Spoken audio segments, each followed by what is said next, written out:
पहले पहले कुछ हासिल कर सके, ऐसा मन में भाव होना चाहिए। खत्तरगच बड़ा हो गया तो क्या हो जाएगा, तपागच बड़ा हो गया तो क्या हो जाएगा। खत्तरगच जीत गया तो क्या हो जाएगा, तपागच जीत गया तो क्या हो जाएगा।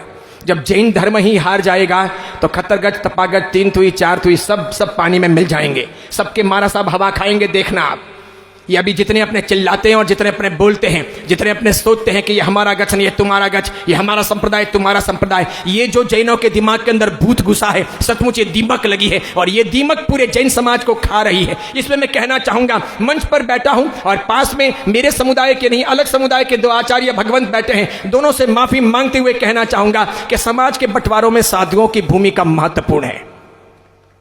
साधु बदमाश हैं, पक्के तौर पर बदमाश हैं।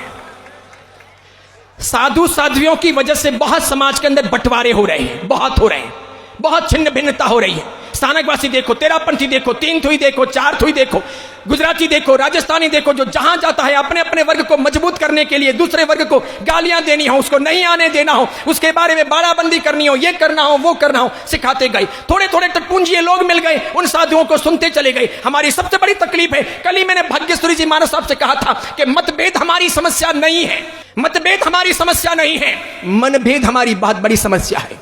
और जब कभी भी आपस में भाई भाई लड़ते हैं तो हम उन विरोधियों को मजबूत कर लेते हैं जो हमारे वास्तविक शत्रु होते हैं।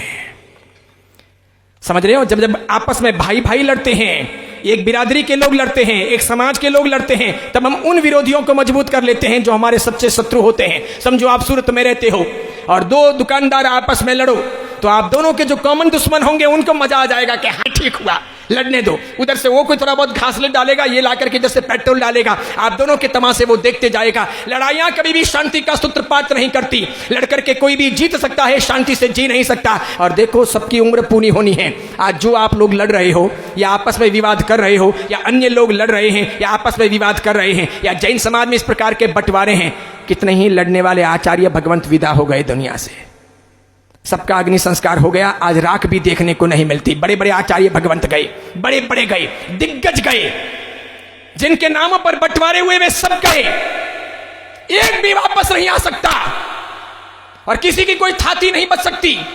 और जो आज लड़ रहे हैं वे भी कभी न कभी रवाना होंगे, क्योंकि सबके यहां से बुलावा आने वाला है।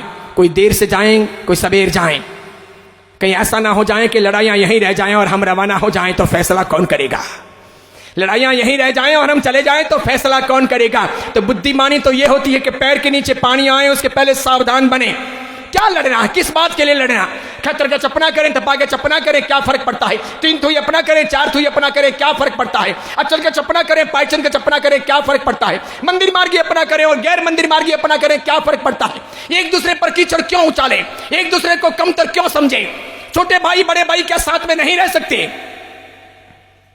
पशु साथ में रहते हैं, पक्षी साथ में रहते हैं, एक दूसरे की हिफाजत कर लेते हैं, एक दूसरे को सहयोग दे देते हैं। अगर मेरी बातों पर विश्वास रहो और आपके पास में अगर 4G का इंटरनेट मोबाइल हो तो फिर आप YouTube पर जाइए, पशु पक्षियों के सहयोग के, एक दूसरे को बचाने के वीडियो देखिए। वो रियल हैं, वो फिल्माएं नहीं हैं। इतने सारे हैं जो इंसान को प्रेरणा देते हैं कि एक दूसरे पशु पक्षी के लिए एक दूसरे पशु पक्षी सब कुछ न्योछावर कर लेते हैं। हम तो इंसान हैं, महावीर की संतान हैं, सूझबूझ के धनी हैं, हम अहिंसक लोग हैं, बहुत बड़ी संभावनाओं के धनी हैं। हमारे कंधों पर ही जिन शासन की सार संभाल का जिम्मा है और हम ही आपस में ऐसा कर लेंगे तो हम कहां पहुंचेंगे, क्या मिलेगा।